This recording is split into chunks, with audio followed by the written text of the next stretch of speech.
দেখো আমরা খেয়াল করি, আমরা হেডলাইন দিচ্ছি হচ্ছে পর্যায়বৃত্ত ধর্মের আরেকটা ইম্পর্টেন্ট টপিক তড়িৎ ঋণাত্মকতা। এখন কথা হচ্ছে তড়িৎ ঋণাত্মকতা বলতে আমরা কি বুঝি বা তড়িৎ ঋণাত্মকতা কি। দেখো তো তড়িৎ ঋণাত্মকতা বলতে আমরা বুঝি হচ্ছে, খেয়াল করো আগে আমরা বলে নেই সহজ সরল হওয়া একটা গুণ, চালাক হওয়া একটা গুণ। হ্যাঁ, আবার কেউ রাগ করবা সেটা হচ্ছে না হয়, দুইটাই দুই ধরনের আলাদা আলাদা গুণ। খেয়াল করো, মনে করো দুই বন্ধু একটা বিজনেসে নামছে, এর ইনভেস্ট 5 লাখ টাকা, এর ইনভেস্ট 5 লাখ টাকা, 5 + 10 লাখ টাকা দিয়ে বিজনেসে নামছে। তো এখন 2-4-5 দিন পর, এক সপ্তাহ পর বুঝতে পারছে যে এই বিজনেস আসলে লাভ হবে না। ওই দুই বন্ধুর একজনের বাড়ি হচ্ছে ধরো রংপুর, একজন রংপুর আর একজন ধরো হচ্ছে নোয়াখালী।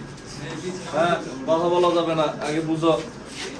দেখো তো এই ক্ষেত্রে হচ্ছে যে রংপুর সে হচ্ছে একটু বেশি সহজ সরল, আর যে নোয়াখালী সে একটু বেশি চালাক।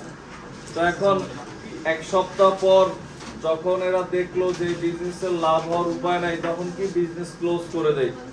তো বিজনেস ক্লোজিং এর সময় তখন হচ্ছে যে যার মনে করো যে কত টাকা আছে সব ভাগাভাগি করতে বসছে।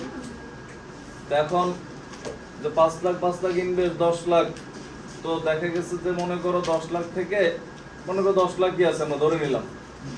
তো এখন যখন হিসাব করতে বসছে, তখন বিভিন্ন হিসাব নিকাশ দেখা যে নোয়াখালীর সে মনে করো 8 লাখ টাকা নিয়ে যেতেছে, আর যে রংপুরের সে পাইতেছে 2 লাখ। হ্যাঁ, তো এখন সে বুঝতেছে তারা ঠকানো হইতেছে, বাট সে হিসাব করে আগাতে পারতেছে না। কারণ কি? কারণ এর সাথে বুদ্ধি দিতে পারতেছে না। নোয়াখালীর যে তার বুদ্ধি একটু বেশি, আর যে রংপুরের তার বুদ্ধি একটু কম। এই বুদ্ধিটাই হচ্ছে তড়িৎ ঋণাত্মকতা। বুদ্ধির জোরে শেয়ারকৃত টাকা নিজের দিকে বেশি টেনে নিয়ে যেতেছে। এমন না যে সে কিন্তু পারতো, দুইজনেই ভালো, কারণ যে নোয়াখালীর সে পারতো পুরোটা নিয়ে যেতে, পুরোটা নিয়ে যায় নাই। কেন নিয়ে যায় নাই? কারণ জানে তাহলে আরেকবার ডাকলে আসবে না ব্যবসা করতে। আবার হচ্ছে শত হইলো বন্ধু মানুষ। তো এই যে আংশিক যে নিজের দিকে টেনে নেওয়ার ক্ষমতা, এই ক্ষমতাটাকে কি বলা হয়? তড়িৎ ঋণাত্মকতা। যেটা কিন্তু হওয়ার কথা ছিল না, কারণ সমযোজী বন্ধনে ইলেকট্রন শুধু শেয়ারই হওয়ার কথা। বাট এই ক্ষেত্রে কি হয়? শেয়ারকৃত ইলেকট্রন আবার যে কোনো একজন নিজের দিকে অতিরিক্ত পরিমাণে টেনে নিয়ে যায়। তো টেনে নেওয়ার এই ক্ষমতা বা প্রবণতাকে কি বলা হয়? তড়িৎ ঋণাত্মকতা। বুঝছি আমরা?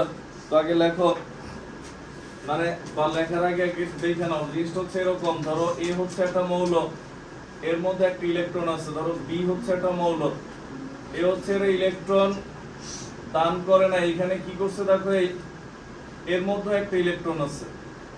কারণ এক পর্যায়ে এরা কি করছে, একটা একটা করে ইলেকট্রন শেয়ার করছে। শেয়ার কিন্তু ইলেকট্রন দুইজনের মনে করো ঠিক মাঝামাঝি থাকার কথা, কিন্তু দেখা গেছে এমন হয়েছে কিছুক্ষণ পর মাঝামাঝি থাকার কথা হলে কি হবে? প্রায় কার দিকে চলে গেছে? বি এর দিকে বেশি টেনে নিয়ে গেছে। কারণ কি? বি এর তড়িৎ ঋণাত্মকতার মান বেশি। ওই যে নোয়াখালীর নিজের দিকে বেশি টেনে নিয়ে গেছে, কারণ কি? এর বুদ্ধি বেশি। বুদ্ধিটা হচ্ছে তড়িৎ ঋণাত্মকতা। তখন যে ইলেকট্রন নিয়ে যায় সে মাইনাস, আর যে ত্যাগ করে সে কি? প্লাস। দেখি পুরোপুরি কিন্তু নিয়ে যায় নাই, আংশিক। এই হচ্ছে ডেল্টা মাইনাস, এই হচ্ছে ডেল্টা প্লাস। বুঝছি আমরা? তো আগে লেখো, সমযোজী বন্ধনে আবদ্ধ, সমযোজী বন্ধনে আবদ্ধ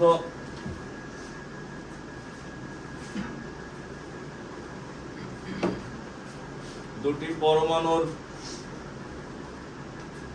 সমযোজী বন্ধনে আবদ্ধ দুটি পরমাণুর শেয়ারকৃত ইলেকট্রন যুগল,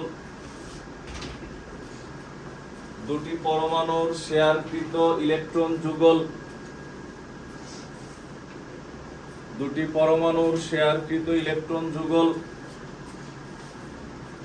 যে কোনো একটি পরমাণু কর্তৃক, যে কোনো একটি পরমাণু কর্তৃক ইলেকট্রন যুগল, যে কোনো একটি পরমাণু কর্তৃক নিজের দিকে আকর্ষণ করার ক্ষমতাকে, যে কোনো একটি পরমাণু কর্তৃক নিজের দিকে আকর্ষণ করার ক্ষমতাকে নিজের দিকে আকর্ষণ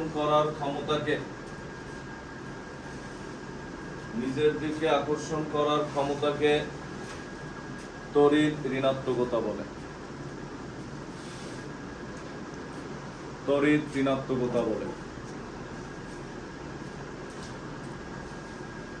বুঝছি আমরা? তো মূলত এটা কি সমযোজী যৌগের আয়নিক বৈশিষ্ট্য। মানে সমযোজী যৌগের তো ইলেকট্রন নিজের দিকে টানাটানির কোনো কথাই ছিল না, শেয়ার করার কথা ছিল। একজন নিয়ে যায় আর একজন ত্যাগ করে। আয়নিক যৌগের বৈশিষ্ট্য, যারা সমযোজী হওয়া সত্ত্বেও কি করছে, কিছুটা আয়নিক বৈশিষ্ট্য প্রদর্শন করছে। বুঝছি আমরা? তো দেখো যে অনেক সময় দেখবা যে মনে করো অনেক বড় লোক, এরা বড় লোক হওয়া সত্ত্বেও মাঝে মাঝে মনে করো ফকিরের চরিত্র অভিনয় করে। হ্যাঁ, তো এই জিনিসটা হচ্ছে এরকম। দেখো তো এটার নিচে আমরা এটা লেখার পর এই তড়িৎ ঋণাত্মকতার নিচে 1 নাম্বার পয়েন্ট দিয়ে লেখো। তুমি মোবাইল লেখো না কেন? তাদের মোবাইল লেখো। 1 নাম্বার পয়েন্ট দিয়ে লেখা হচ্ছে যে কোনো পর্যায়ে যত বাম থেকে ডানে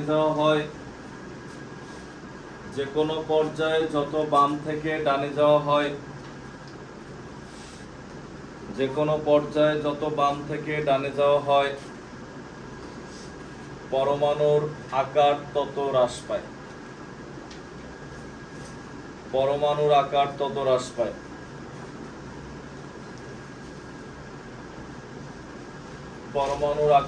হ্রাস পায়। কারণ প্রোটন সংখ্যা বৃদ্ধির সাথে সাথে প্রোটন সংখ্যা বৃদ্ধির সাথে সাথে তোমারও সমস্যা, আমারও প্রোটন সংখ্যা বৃদ্ধির সাথে সাথে বহিস্থ কক্ষের ইলেকট্রনের সাথে নিউক্লিয়াসের আকর্ষণ বৃদ্ধি পায়।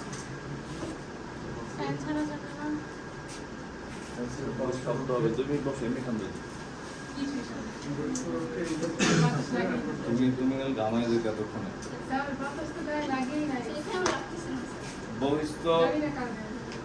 আচ্ছা লেখো, বহিস্থ কক্ষের ইলেকট্রনের সাথে নিউক্লিয়াসের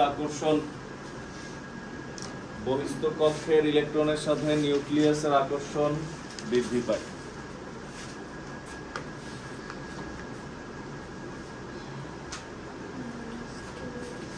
দেখছো? তাই তড়িৎ ঋণাত্মকতার মান বৃদ্ধি ঘটে। মানে কি, যে মৌলের আকার যত ক্ষুদ্র তার তড়িৎ ঋণাত্মকতা তত বেশি। তড়িৎ ঋণাত্মকতার মান তত বৃদ্ধি ঘটে।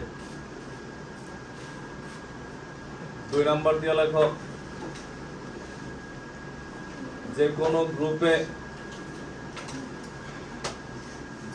গ্রুপে যত উপর থেকে নিচে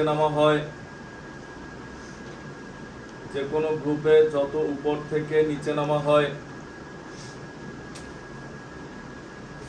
পরমাণুর আকার তত বৃদ্ধি পায়। আকার বৃদ্ধি পায় কেন? যে কক্ষপথ বাড়ে, পরমাণুর আকার তত বৃদ্ধি পায়। ফলে তড়িৎ ঋণাত্মকতার মান হ্রাস ঘটে। তড়িৎ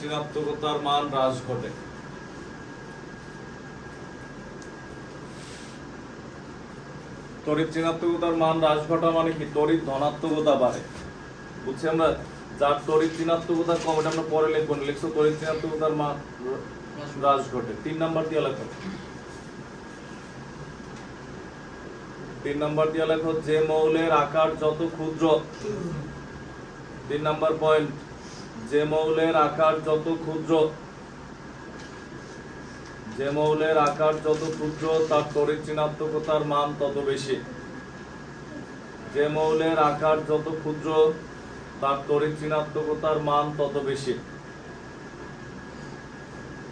যে মৌলের আকার যত ক্ষুদ্র তার তড়িৎ ঋণাত্মকতার মান তত বেশি।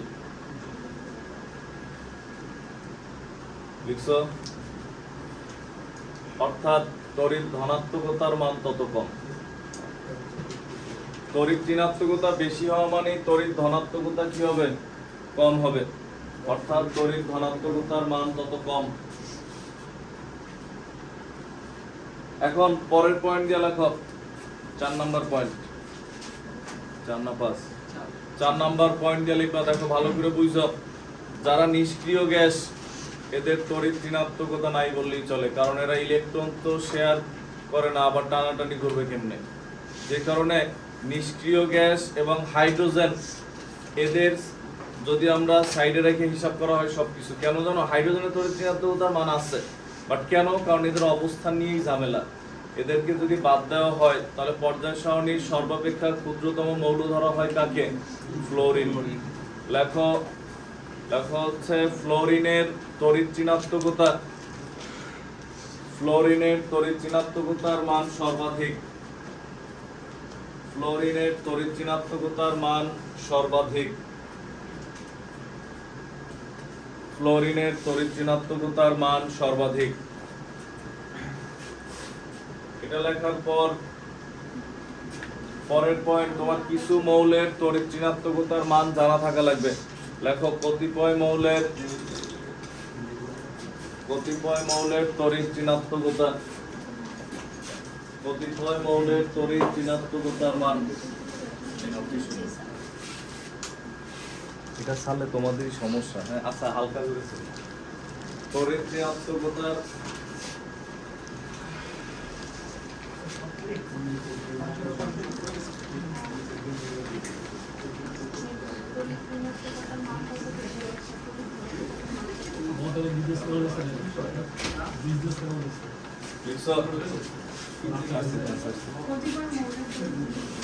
কতিপয় মৌলের তড়িৎ ঋণাত্মকতার মান। তো মৌলের তড়িৎ ঋণাত্মকতার মান যদি আমরা লিখি, কথা না বলি, দেখো ক্লোরিন হচ্ছে 4, অক্সিজেন 3.5, নাইট্রোজেন, ক্লোরিন এদের হচ্ছে 3। কথা বলা যাবে না, কথা বলো না। দেখো নাইট্রোজেন, ক্লোরিন এদের হচ্ছে 3, ব্রোমিন 2.8, কার্বন, সালফার, ফসফরাস এদের হচ্ছে 2.5। এরপর হচ্ছে আয়োডিন 2.2, কোথাও কোথাও লেখা 2.4, হাইড্রোজেন 2.1, সিলিকন 1.8, লিথিয়াম 1। এরপরে হচ্ছে আমরা লিখি, এটা লেখার পর সোডিয়াম 0.9, পটাশিয়াম 0.8। আরো আছে, তুমি শুধুমাত্র এই কয়টা মুখস্থ থাকলেই হবে। বলো।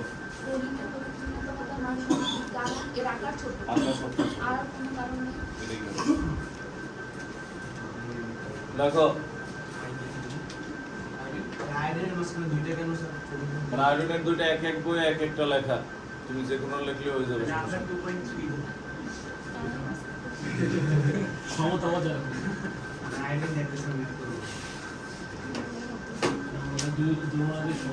হ্যাঁ, এত ব্যাখ্যা লাগবে না, লেখো।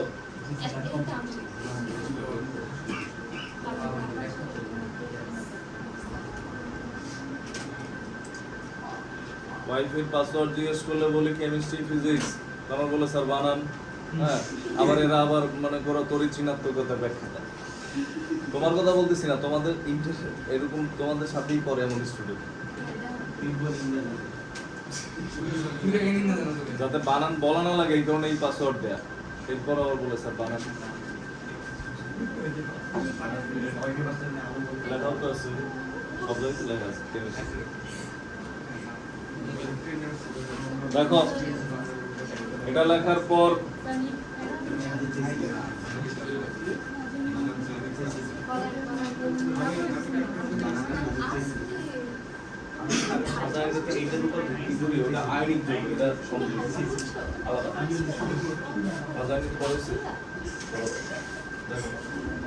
এটা লেখার পর এরপরে হচ্ছে আমরা পরের পয়েন্ট দিয়ে লিখি, পরের পয়েন্ট দিয়ে লেখো তড়িৎ ঋণাত্মকতার উপর, পরের পয়েন্ট দিয়ে লেখো তড়িৎ ঋণাত্মকতার উপর ভিত্তি করে যৌগের প্রকারভেদ। হ্যাঁ, তড়িৎ ঋণাত্মকতার উপর ভিত্তি করে যৌগের প্রকার, হেডলাইন বলতে পরের পয়েন্ট, তড়িৎ ঋণাত্মকতার উপর ভিত্তি করে যৌগের প্রকারভেদ। এর নিচে লেখো তড়িৎ ঋণাত্মক লিখছো যৌগের প্রকারভেদ। এটা নিচে লেখো তিন ধরনের, এটা নিচে লেখো তিন ধরনের, মানে তড়িৎ ঋণাত্মকতার উপর ভিত্তি করে যৌগ সমূহ তিন ধরনের। কি কি? রোমান 1 দিয়ে লেখো অপোলার সমযোজী যৌগ, অপোলার সমযোজী যৌগ, অপোলার সমযোজী যৌগ।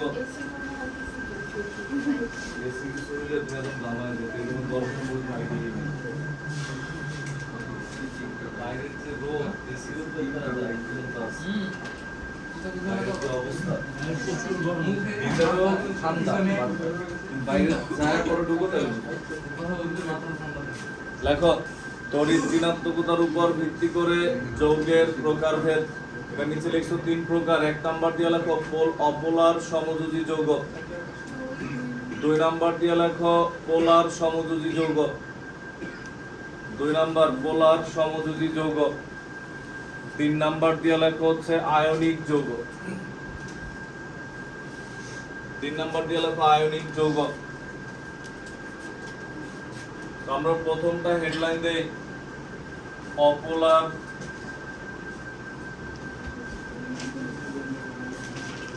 অপোলার সমযোজী। অপোলার সমযোজী কারা? আমরা যে এক্সাম্পল দিছিলাম ফার্স্টেই নোয়াখালী আর রংপুর দিয়া, যে ধরো একজন মনে করো যদি এমন হয় নোয়াখালী আর রংপুর যে এক্সাম্পল দিছে ওইখানে যদি এমন হইতো ধরো রংপুরের নাই, একজন নোয়াখালীর আর একজন ধরো বরিশালের। এবার মনে করো কেউ দুইজনই চেষ্টা করে ঠকানোর পর কেউ কেউ ঠকাতে পারতেছে না, কারণ কি যে যা চাল দেয় এরকম ধরে ফেলায়, কারণ এদের বুদ্ধির পার্থক্যটা কি প্রায় কাছাকাছি, সমানই ধরতে গেলে প্রায় সমান। যে কারণে এই ক্ষেত্রে শেয়ারকৃত ইলেকট্রন কেউ কারোটা কি টেনে নিতে পারে না। তখন টেনে নিলেই তো পোল মানে কি, পোল মানে মেরু, মানে একটা ধনাত্মক প্রান্ত আর একটা কি ঋণাত্মক প্রান্ত। যখন কেউ কারোটা টেনে নিবে তখন পজিটিভ নেগেটিভ হবে, আর যদি টেনে নিতেই না পারে তাহলে পজিটিভ প্রান্ত বা নেগেটিভ প্রান্ত কিছুই হবে না। মানে কি তখন তারাই কি অপোলার, মানে যে ক্ষেত্রে তড়িৎ ঋণাত্মকতার পার্থক্য কম থাকবে সেক্ষেত্রে কি হবে অপোলার সমযোজী। বুঝছি আমরা? তো লেখো ইলেকট্রন শেয়ারকারী পরমাণুদ্বয়ের, ইলেকট্রন শেয়ারকারী পরমাণুদ্বয়ের তড়িৎ ঋণাত্মকতার পার্থক্য। ইলেকট্রন শেয়ারকারী, ওটা হালকা একটু কমে দেয় তাহলে 17 কমে যাবে, বেশি কমে যাবে হালকা।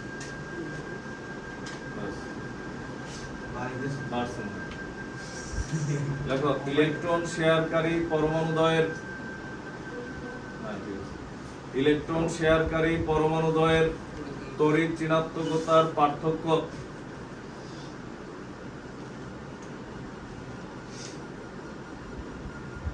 .5 এর কম হলে, 0.5 এর কম হলে তড়িৎ ঋণাত্মকতার পার্থক্য 0.5 এর কম হলে লিখছো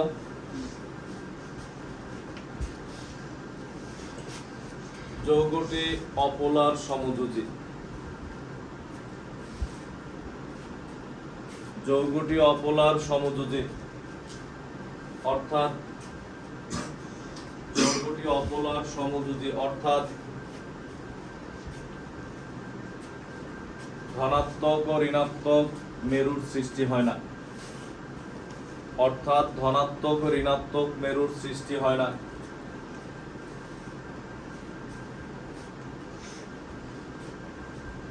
ধনাত্মক ও ঋণাত্মক মেরুর সৃষ্টি হয় না। তাই আবার মোবাইল নিচ্ছে, মোবাইলের মধ্যে কি এত এটাই বুঝি না, ওর মোবাইলের সামনে রিড করো। তাই দেখো তাই এরা পানিতে অদ্রবণীয়, তাই এরা পানিতে অদ্রবণীয়। লেখো লেখো, তাই এরা পানিতে অদ্রবণীয়। তাই লিখছো এরা পানিতে অদ্রবণীয়। কিরকম আমরা এক্সাম্পল দেই দেখো, এই আমরা লিখলাম CH4, লিখলাম হচ্ছে H2S, লিখলাম HI, লিখলাম হচ্ছে CH2। ভালো করে বুঝছো, এদের তড়িৎ ঋণাত্মকতার মান লিখে কার্বনের 2.5, এই যে মান এখানে দেয়া আছে, এই হাইড্রোজেনের হচ্ছে 2.1। পার্থক্য কত বলতে পারো স্যার? হাইড্রোজেন তো 4টা, হিসাব প্রতি এক জোড়ার জন্য 4টা যখন তুমি বলতে চাও, দেখো এর একটা হিসাব করছে, আমাদের হিসাব হবে এটার সাথে এটার, এটার সাথে এটার, আলাদা আলাদা হিসাব প্রতি এক জোড়ার জন্য। তুমি বাংলায় লিখছো যে শেয়ার কিন্তু ইলেকট্রন জোড়া, এটার সাথে যখন এটার হিসাব করবে তখন এগুলোর হিসাব নাই। তার মানে প্রতি জোড়ার জন্য কত, না হাইড্রোজেনের কত, হাইড্রোজেন তো একটা, তো তখন কত আসে 2.1, পার্থক্য কত 0.4। এখানে দেখো হাইড্রোজেনের 2.1, সালফারের 2.5, পার্থক্য কত 0.4। এরপর দেখো হাইড্রোজেনের 2.1, আয়োডিনের আমরা ধরলাম 2.4 বা 2.2 ধর, এটা ধরলে হইছে 0.3। সবাইকে এদের পাস মার্ক হচ্ছে 0.5, সব পাস মার্কের নিচে না, যে কারণে কেউ কারোটা টানতে চায়, চেষ্টা চালায়, বাট বাইরে ওঠে না। কারণ এইখানে চেষ্টাটা কে করে টানার? কার্বন। এইখানে চেষ্টা কে করে? সালফার। এইখানে চেষ্টা কে করে? আয়োডিন। বাট সফল হয় না। কেন হয় না? মানে সাথে যে আছে সেও তার প্রায় সমান বুদ্ধি সম্পন্ন। বুঝছি আমরা? এখানে হচ্ছে কার্বন দেখো 2.5, সালফারের 2.5, এইখানে পার্থক্য 0, এখানে কোনো চেষ্টাই চলে নাই। এরা দুইজনই নোয়াখালী, বুঝছো? দেখো এরা দুইজনই হচ্ছে দেখো নোয়াখালীর, যে কারণে চেষ্টা করে নাই, বা দুইজনই রংপুরের, তুমি যেটাই বলো আর কি, দুইজন একই জায়গার, চেষ্টা করে নাই, যে একজন একজন ভালো করে চিনে যে চেষ্টা করে লাভ নাই। এরা সবাই কি অপোলার সমযোজী, মানে এদের প্লাস মাইনাস প্রান্তের সৃষ্টি হয় না, তাই এরা পানিতেও কি হয় না? দ্রবীভূত হয় না। এখন এখানে ভালো করে খেয়াল করো, এখানে এরা সবাই অপোলার সমযোজী, এরা সবাই অপোলার সমযোজী, কিন্তু শুধু এটা হচ্ছে বিশুদ্ধ সমযোজী। বলছে বিশুদ্ধ সমযোজীটা কি? যাদের মধ্যে কোনো পার্থক্যই নেই, কোনো চেষ্টাই চলে না। তার মানে কি সকল বিশুদ্ধ সমযোজী অপোলার, কিন্তু সকল অপোলার সমযোজী কি হয় না? বিশুদ্ধ হয় না। বুঝছি আমরা? উঠাও এই জিনিসগুলো পয়েন্টের নিচে, ওই যে যা লিখছিলা যে অপোলার সমযোজী, ওইটার নিচে গুলো পুরোটা উঠাও। উঠেছো? ওই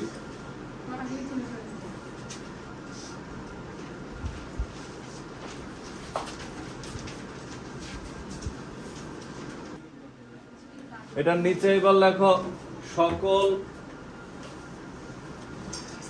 অবিশুদ্ধ সমযোজী যৌগই অপোলার। কোশ্চেন, সকল অবিশুদ্ধ সমযোজী যৌগই অপোলার, কিন্তু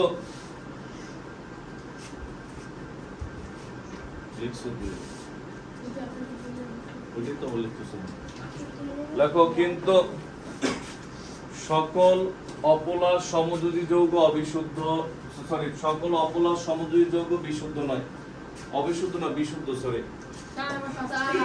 দেখো সকল বিশুদ্ধ সমযোজী, দেখো সকল বিশুদ্ধ সমযোজী যৌগই অপোলার, কিন্তু সকল অপোলার সমযোজী বিশুদ্ধ নয়। ব্যাখ্যা করো।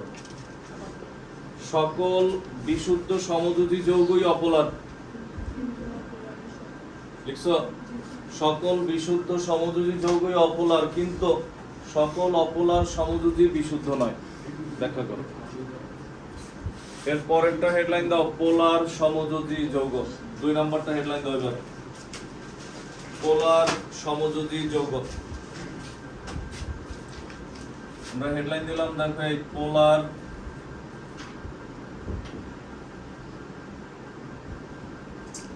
সমযোজী যৌগ। পোলার সমযোজী যৌগ, তো খেয়াল করো পোলার সমযোজী যৌগের ক্ষেত্রে কি ঘটবে দেখো। পোলার সমযোজী যৌগের ক্ষেত্রে আমাদের যেটা হয়, আগে লেখো যে সকল সমযোজী যৌগে ইলেকট্রন শেয়ারকারী পরমাণুদ্বয়ের, যে সকল সমযোজী যৌগে ইলেকট্রন শেয়ারকারী পরমাণুদ্বয়ের, যে সকল সমযোজী যৌগে ইলেকট্রন শেয়ারকারী পরমাণুদ্বয়ের তড়িৎ ঋণাত্মকতার পার্থক্য, ইলেকট্রন শেয়ারকারী পরমাণুদ্বয়ের তড়িৎ ঋণাত্মকতার পার্থক্য, ইলেকট্রন শেয়ারকারী পরমাণুদ্বয়ের তড়িৎ ঋণাত্মকতার পার্থক্য 0.5 থেকে 1.9, কোন বইয়ে লেখা আছে 1.7, এরপর একটা ব্যতিক্রমের লিস্টে ফেলা দেয়। এবার তুমি এটাই লেখো 0.5 থেকে 1.9 লিখছো। তারা সাধারণত পোলার সমযোজী যৌগ, তারা সাধারণত পোলার সমযোজী যৌগ, অর্থাৎ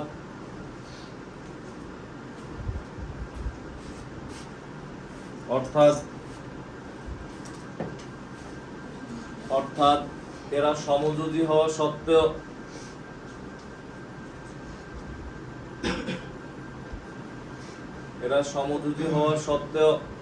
আংশিক ধনাত্মক এবং আংশিক ঋণাত্মক মেরুর সৃষ্টি হয়। এরা সমযোজী হওয়া সত্ত্বেও আংশিক ধনাত্মক এবং আংশিক ঋণাত্মক মেরুর সৃষ্টি হয়।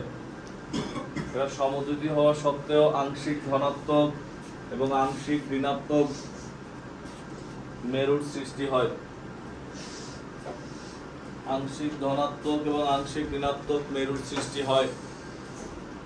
ফলে পানিতে দ্রবণীয়,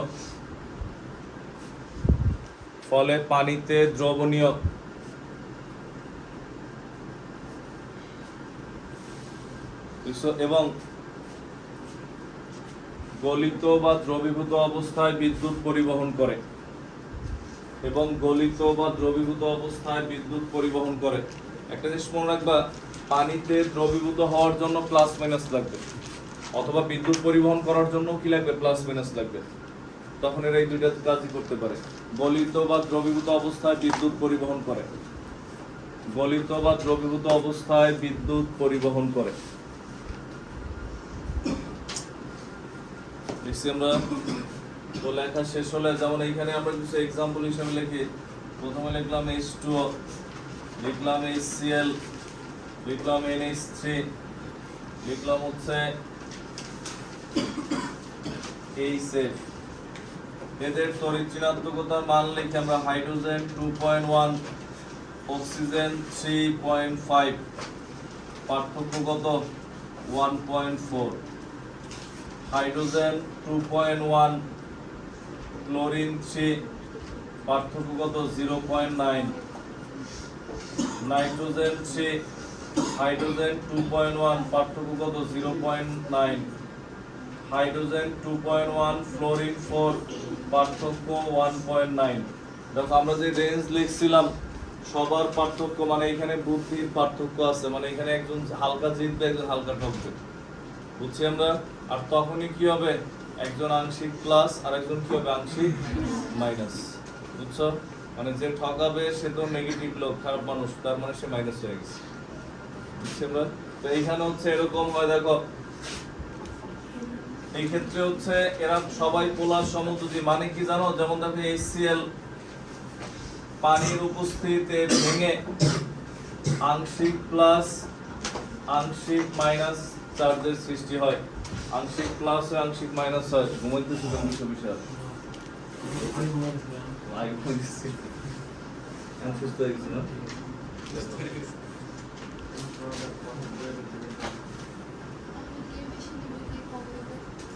তড়িৎ ঋণাত্মকতা যার বেশি সে নিজের দিকে বেশি টানবে, মান বেশি কার। লেখো পুরোটা উঠাও।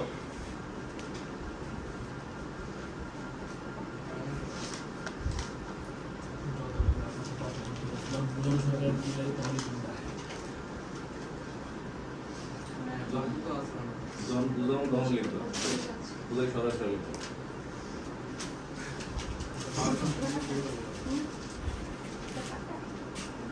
লিখছো আপনি আরো স্পিড লিখার টাইম দেন নাই তোরা তো লিখে ফেলে আচ্ছা লেখার টাইম দিচ্ছে আরো লাগবে টাইম এসি তো টাইম নিহি না দেখো তোমাদের আজকে কষ্ট লাস্ট দিন পরের ক্লাসে চলেছিল এটা লেখার পর এরপরে হচ্ছে এটা লেখার পরে আমরা যদি দেখি এটার নিচে কোশ্চেন কি আসে দেখো কোশ্চেন লেখো H2O একটি পোলার সমযোজী যৌগ ব্যাখ্যা করো প্রশ্ন লেখো H2O একটি পোলার সমযোজী যৌগ ব্যাখ্যা করো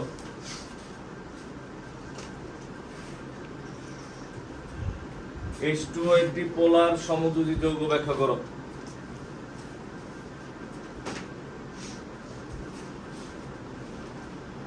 লিখছো এরপর হচ্ছে লেখো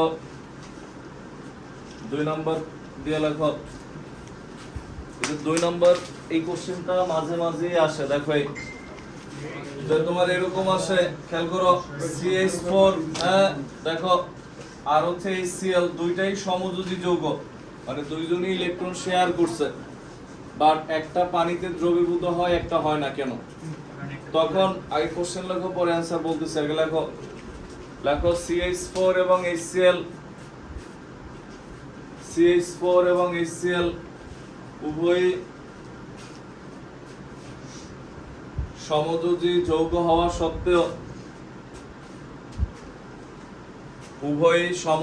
যৌগ হওয়া সত্ত্বেও একটি পানিতে দ্রবীভূত হয় কিন্তু অপরটি অদ্রবণীয় কেন একটি পানিতে দ্রবীভূত হয় কিন্তু অপরটি অদ্রবণীয় কেন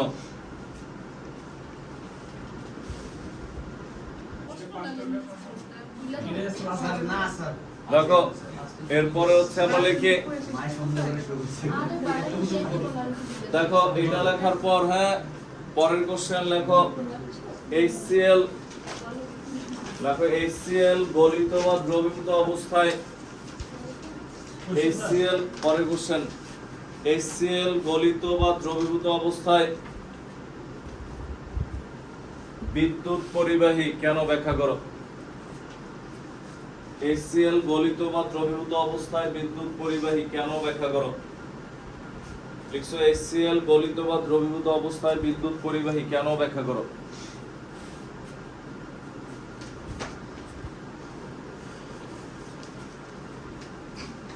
এখন ওই যে আয়ন হয় বুঝছি আমরা পোলার সমযোজী যৌগ এটার ব্যাখ্যা দিবা আয়ন হয় যে কারণে এরা কি হতে পারে বিদ্যুৎ পরিবহন করে তো এখন এগুলো লেখার পরে এখন কারা পোলার সমযোজী অবজেক্টিভে দিবে নিচের কোনটি পানিতে দ্রবীভূত হয় বিশেষ দ্রষ্টব্য দিয়ে দুটো লাইন লেখো বিশেষ দ্রষ্টব্য নাম্বার 1 সাধারণত যে সকল যৌগে ব্যতিক্রমের অভাব নাই হ্যাঁ সাধারণত যে সকল যৌগে হাইড্রোজেন থাকে এবং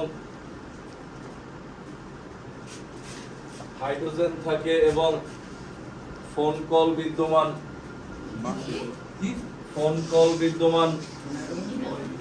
কল মানে হচ্ছে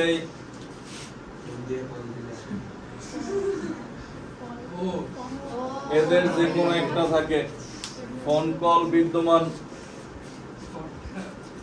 লিখছো ফোন কল বিদ্যমান তারা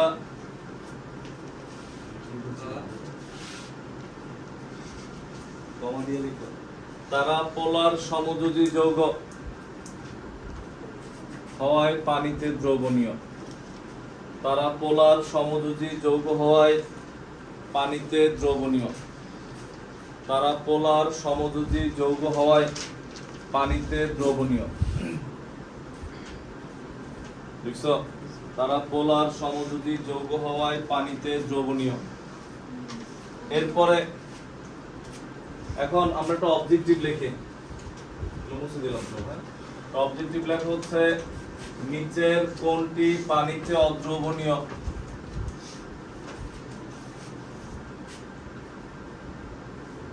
অপশন ক NaCl।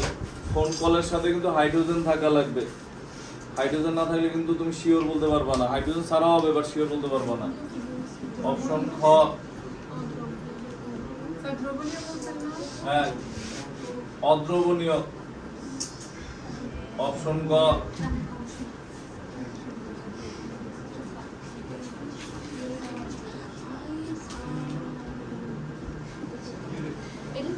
উমো। So, এর মধ্যে কোনটা পানিতে অদ্রবণীয়? দেখো এর মধ্যে কোনটা পানিতে অদ্রবণীয়, কোনটা বলো? এটা তো আমি এমনি দিছি, হতে পারে আবার এমন হইতে পারে এটাই आंसर। কোনটা বলো? কোনো কনফিউশন নেই, এই সেফ কি অদ্রবণীয়? কোশ্চেন বলছি আমরা নিচের কোনটি পানিতে অদ্রবণীয়। তো এখন দেখো তোমার যদি আমি এটা বলে মনে করো কোশ্চেন চেঞ্জ করে বললাম এখানে সবচেয়ে বেশি দ্রবণীয় কোনটা, এখানে সবচেয়ে বেশি দ্রবণীয় সোডিয়াম ক্লোরাইড। এটা অদ্রবণীয় কেমনে হয়? আয়নিক সকল এটা কি আয়নিক যৌগ না?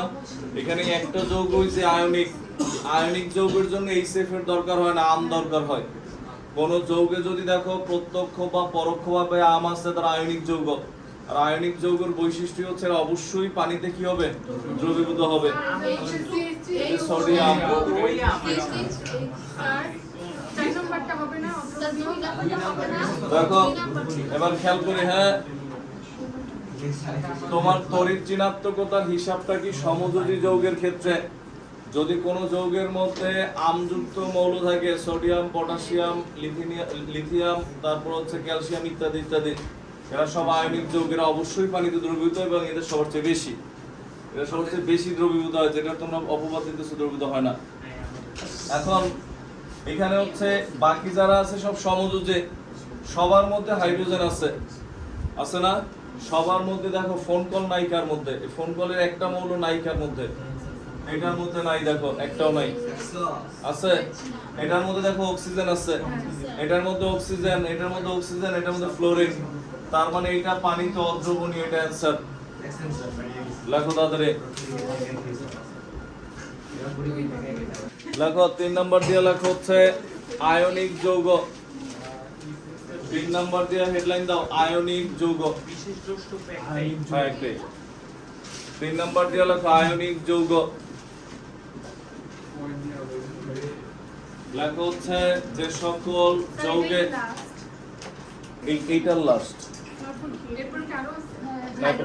এটা অন্য টপিকস পড়াবো না, ওই পেজ তো শেষ। পেজ শেষ হলে বাইরে লিখবো। লেখো লেখো যে সকল যৌগে তড়িৎ ঋণাত্মকতার পার্থক্য, যে সকল যৌগে তড়িৎ ঋণাত্মকতার পার্থক্য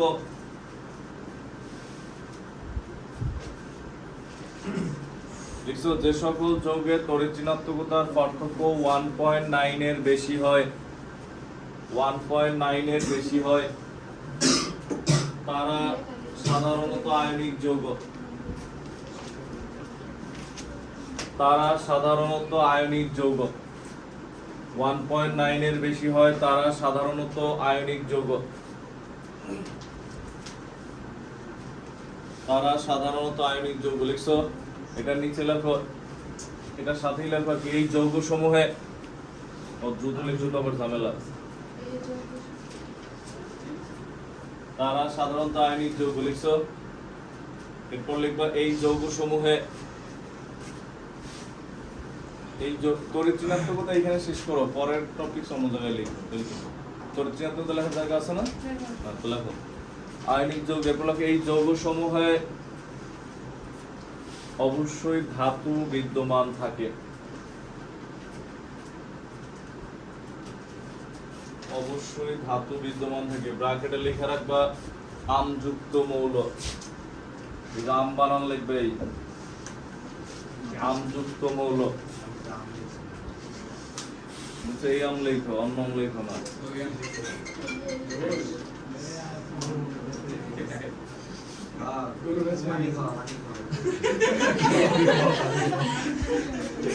কাস্টমার আছে লেখো ওজন ধরে তো কষ্ট করি দেখো লেখো এটা লেখার পর আমরা এটার এক্সাম্পল দেখি। দেখো হ্যাঁ খেয়াল করো NaCl ছুটি হবে কখন স্যার দেখো আগে লেখো সোডিয়ামের হচ্ছে 0.9, ক্লোরিনের হচ্ছে 3, পার্থক্য কত 2.1, পটাশিয়ামের হচ্ছে 0.8, অক্সিজেনের 3.5, পার্থক্য হচ্ছে 2.7। দেখো তো পার্থক্যটা কি 1.9 এর বেশি না? মানে পার্থক্যের রেঞ্জটা হচ্ছে কি অপোলার হইলে 0.5 এর কম আর পোলার হইলে 0.5 থেকে 1.9 পর্যন্ত, আর 1.9 এর উপরে গেলে এটা আয়নিক। বুঝছি আমরা? তার মানে এরা আয়নিক যৌগ, আর আয়নিক যৌগ হওয়া মানে কি জানো, এরা সম্পূর্ণরূপে পানিতে কি হয় দ্রবীভূত হয়। যদিও এদের মধ্যেও পরে কম্পেয়ার আছে, ওটা আমরা পরে করব।